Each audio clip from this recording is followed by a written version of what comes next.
everyone. Today we'll be discussing about the ideal low pass filter. It's nothing but it's a filter when any of the filters, when the band of signals are being passed, what is the delay in that particular bandwidth? That is said to be your ideal low pass filter. Low pass filter is nothing but actually when delay happens, automatically your signal gets delaying for certain amount of time. So delay, it's nothing but when the information is being passed, automatically the phase also comes down.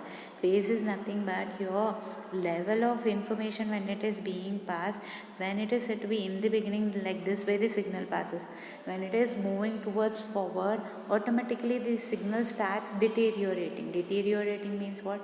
This is not amplitude, it becomes, the amplitude becomes lower, like it starts lowering your amplitude, it starts fluctuating.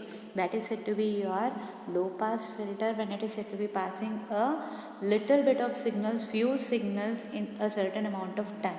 That is said to be a low pass filter. Actually it will be in the format of delay format, which is there, you can check out here.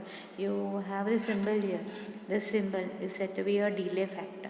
So within the factors in the frequency, when a delay happens, when the frequency of signal is being passed, that is said to be an ideal low pass filter, where attenuation is nothing but your amplitude, whichever is there, it starts becoming lowering.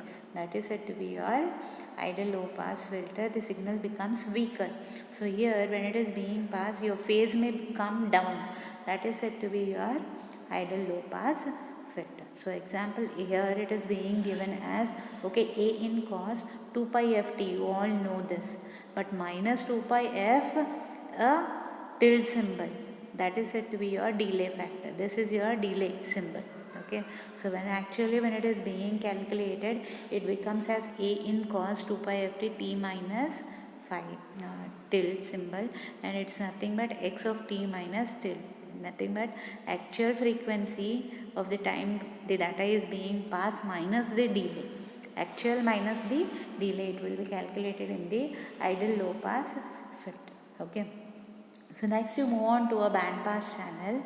Band pass is nothing but in one band of signals, if this is your frequency band, okay, in that how many channels are being met, how many signals are being passed from one end to another end. That is your band pass frequency. Okay, band pass channel, it's nothing in one band how many frequencies are being calculated.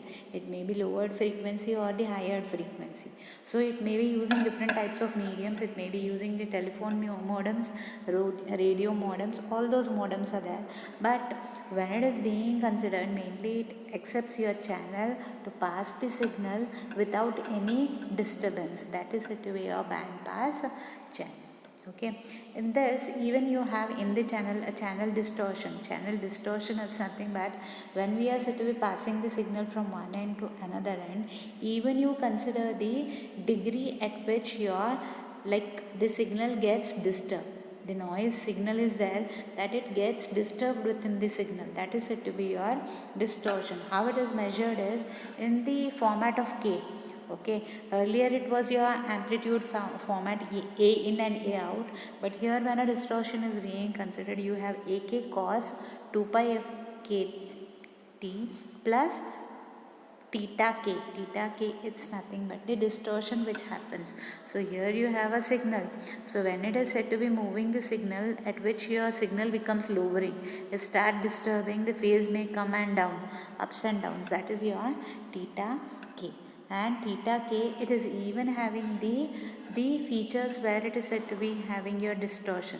This is your signal, the phase at which it passes, whereas your phase when it is become lowering, when it is said to be having some disturbances, if any disturbances is there here or here, that is your 5 f of k. Okay, AF of k, amplitude, the frequency, you are said to be calculating 2 pi ft is nothing but your frequencies at which your data passes in particular time, plus theta k, what degree your information flows, and 5k is nothing but at what degree the phases has changed. That it will be there. When it is said to be, okay, your signal may be in that particular format only, it may be flowing in this format only. When it becomes flat, okay, when it starts become lowering, then it is said to be your channel distortion. Not flat, then this signal is being received. When it is flat, the signal may vary in different frequencies, okay. That is being called as the alteration of the signal in the channel distortion. Okay, in this channel distortion you have the amplitude distortion also. It's nothing but how the amplitude changes from one level to another level. This is your amplitude, where the amplitude is being changed at different levels. It may increase, it may decrease, or it may come to a certain level. Okay, that is amplitude distortion. Okay, and next you will be learning about the time domain characterization. Time domain characterization is the important one. When you are said to be passing your signal from one end to another end, at what time the signal is being transferred from one end to another end. Okay, when it is said to be like this, it is said to be in the same frequency, it will be reaching at the same distance at same time. But when it is said to be lowering, your signal starts becoming lowering, the time may exceed, means what, it may take more time. That is said to be your TD or H of t, the time, delay time, which is being calculated within the signal. Okay, so in this you have a signal called as Nyquist pulse. It's nothing but when the data is being passed from one end to another end, your bandwidth, it starts becoming lowering by 1 by 2. Okay, 1 by 2 your bandwidth starts lowering. That it is calculated in the sine format. So it is nothing but sine 2 pi WCT. Okay, your bandwidth here it is considered, not your frequency.